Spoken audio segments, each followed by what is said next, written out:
owed some money to a couple of guys. He had just got in the dorm. He like, my money ain't cleared yet, but come store day, I'ma have the money for you. And when he came store day, he didn't have the money. So everybody pulling up on him like, man, when you gonna pay us? When you gonna pay us? Like, well, I don't have the money right now, so I don't know how I can pay y'all. Another guy who been locked up for a minute pulled up on him and told him, well, I could pay your debt for you. We're like, okay, well, that's cool. Go ahead and pay this debt. When he paid the debt, he told him, but you're gonna have to do something for me.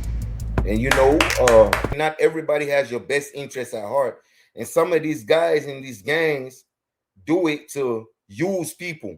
A lot of time an OG would tell you to go do this because he doesn't have the heart to do it himself.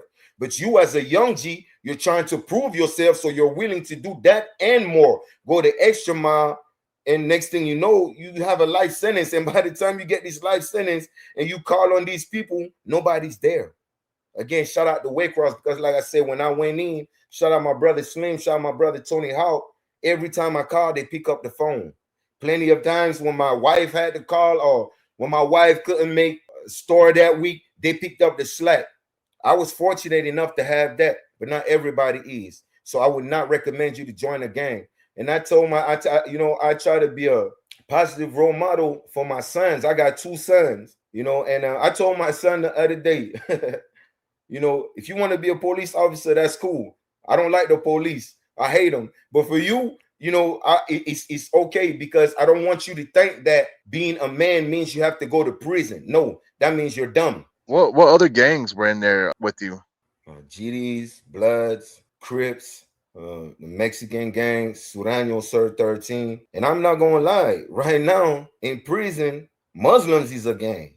And that's crazy, because I knew a couple guys who were on the street, they were Muslim, but they were also part of a gang. They might be Muslim and Blood, Muslim and GD. And when you come to prison, they ask them, so, okay, what are you going to choose? Are you going to be a Muslim or a Blood, or a Muslim or a GD? Because if we were to go to war with the Muslims, who are you going to ride with? Okay, I want to ask you a real question. You told me about life being in Africa.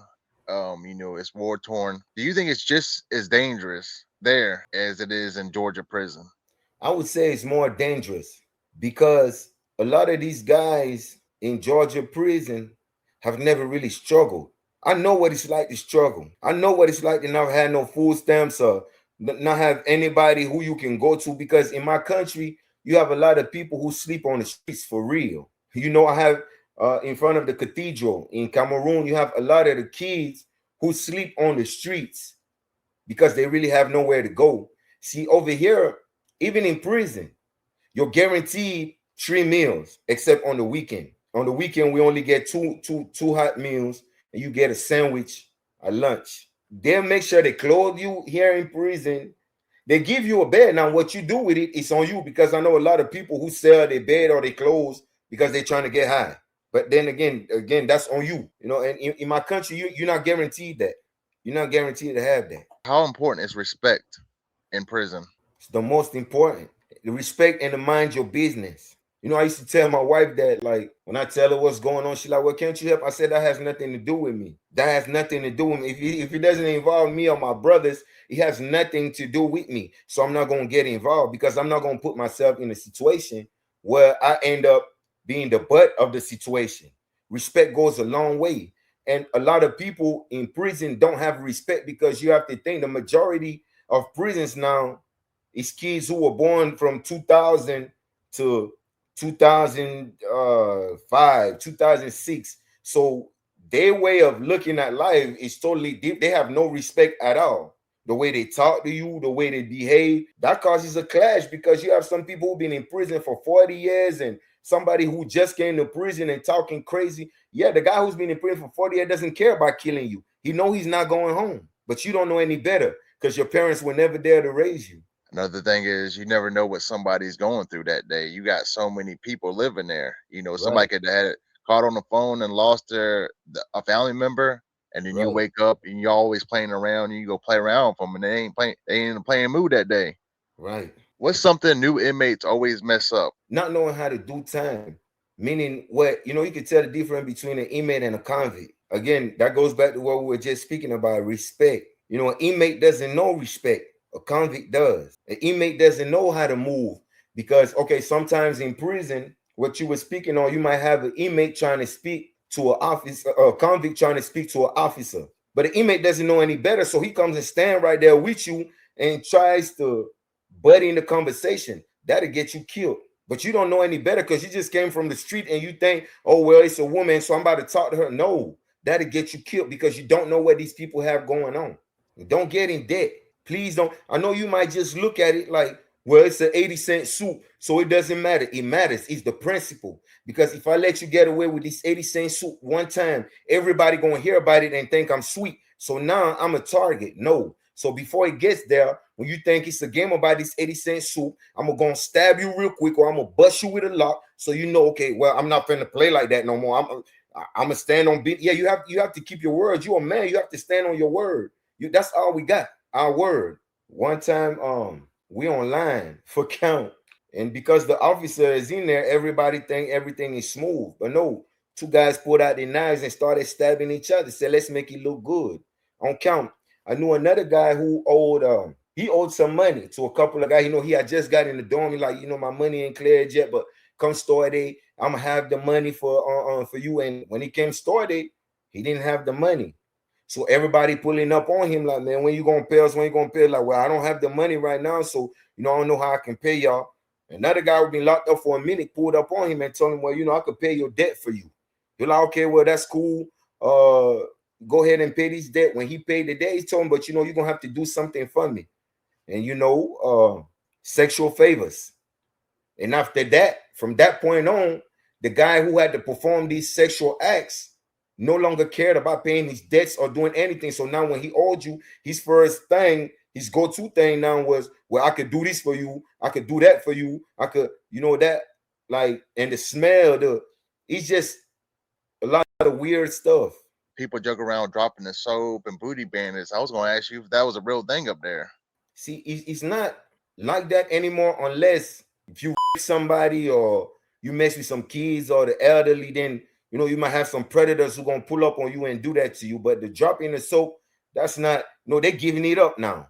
These guys in prison thinking, well, I'm in here right now, so I'm just gonna do this while I'm in here, and they're giving it up, man. They're giving it up.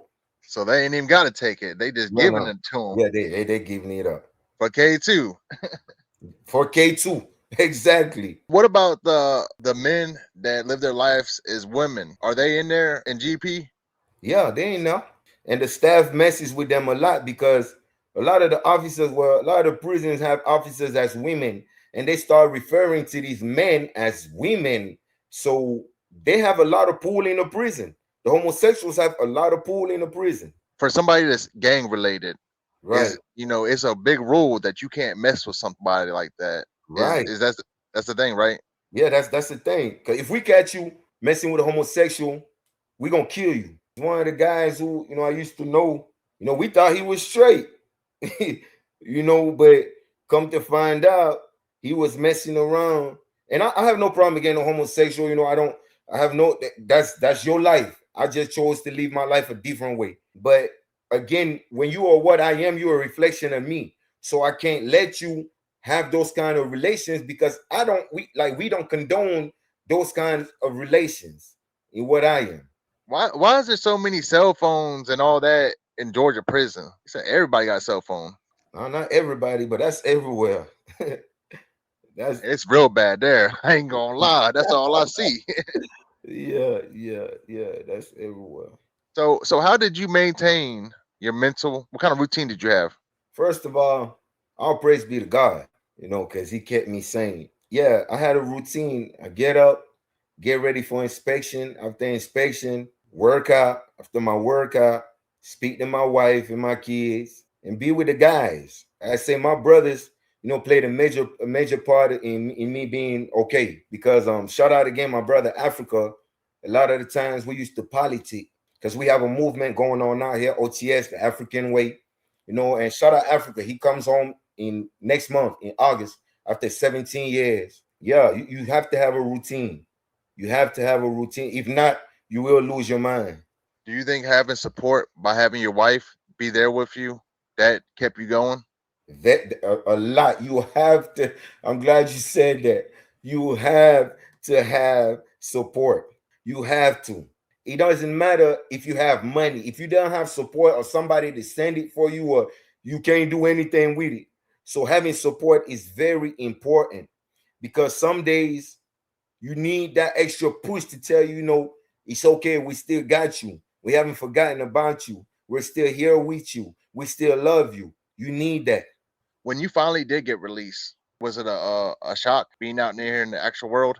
It was. I didn't sleep for the first couple of days. I couldn't sleep. I couldn't believe I was free. I felt like I was dreaming, because it becomes part of who you are. You do, like, it's like you get programmed because you do something for so long, it becomes who you are, and it became me. Like my routine, and even now, sometimes I have to catch myself like, wow, I'm no longer in prison, so I have to act a certain way because I'm on the streets. In prison, when I had a conflict with somebody, I never thought about the consequences. I'm like, well, I'm already at the bottom of the barrel. What else can they do to me? I was, I'm ready to, do what I got to do. But now I have to think also, because I have two boys, I have to be an example for. They're watching me, so I have to act a certain way. But that's part of being a man. What are some negatives that came out of prison that now that you're on the streets, do you still have weapons on you? Like, do you sleep with your weapons still? Are you paranoid? Yeah, I am. My wife would tell you, one day I keep a knife on me like I'm still in prison. And one day, I went to go use the bathroom. When I came back, my wife got poked by my knife that was under my pillow. She's like, man, what you got going on? You're no longer in prison. But I got to get out that mindset, because to me, that was part of my dress code. When I got ready in the morning, at night, wherever I went at, when I went to the shower, I had to keep that knife on me because I never know what situation. I seen one of my brothers get stabbed while he was in the shower. They ran up on him in the shower and stabbed him in the shower. So that was part of my attire when I was in prison. I have to get out of the habit of always keeping a weapon on me. Do you think prison will make a boy into a man? It depends what prison you go to, because some prisons are daycares. I personally think when the guy first goes to prison, my security is closed. I'm closed security, so they send me to level 5 prison. I feel like when a man goes to prison, I feel like that's where they need to start out at. They don't need to send you to no daycare camp, because when you get there, you will get the misconception that that's what prison is about, and you would think it's a joke. But no, when you go to the level 5, you understand what prison is about, because they stand on business. It's structure, and it's about morals. It'll make a man out of you. Completely right about that. It definitely will. That's another thing. Since you've been out, has it been hard, like communicating with other people out here in the world? Because people they didn't go through what you went through, so sometimes they might get smart mouth and they might have an attitude for no reason. Right. But see, now I understand that I have to think for myself and I have to think for them, because I know where I'm willing to take it at. But I know they're not willing to go there. So I have to realize, like, okay, we come from two different backgrounds, so I'm gonna spare you. Really, I'm sparing myself and my family the heartache of going through what we went through again, because I understand that you haven't seen what I've seen. You haven't walked in my shoes, so therefore you can't think how I think. You think everything out here is a joke and it's a game, but it's not. It's not, because in prison, people won't talk to me any kind of way, because they know, like, okay, well, I know where he willing to go at. And a lot of guys not ready to do that out here. So I have to think for myself and for other people out here. All right. So what's for the future? Like I said, I do music. I don't know if you're familiar with the show, The Debut. I have a show on August 26th on The Debut, and I'm on TikTok. I got a lot of skits, and I got a lot of videos that I have saved up. I had interviews. I got a podcast that's going to be coming out too, with a couple of the guys I interviewed while I was in there. A couple of my brothers who got life sentences. I'm having them tell their stories and how prison has impacted them. So that's what I'm working on right now. But you can find me anywhere at OTS Solid. Any final words, the youth?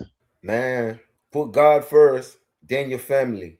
If you're still in school, stay in school. It may not seem like it's important right now, but it is. I wish I would have stayed in school.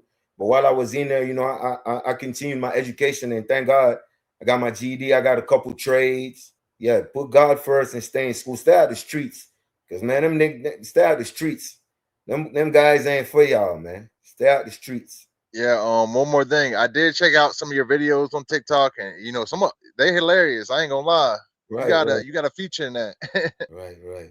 Thank you, But sir. I thank you for coming on here and doing this interview. And Thank you, big brother. make sure you guys go check his. Would you say you were on TikTok? TikTok, Facebook, Instagram. And like I said, I got a show on August 26th, the debut in Atlanta, Georgia. Make sure you guys check that out. Once again, I'm glad you're out, and I hope everything works out for you. You're successful in life. Thank you, big brother. Thank you.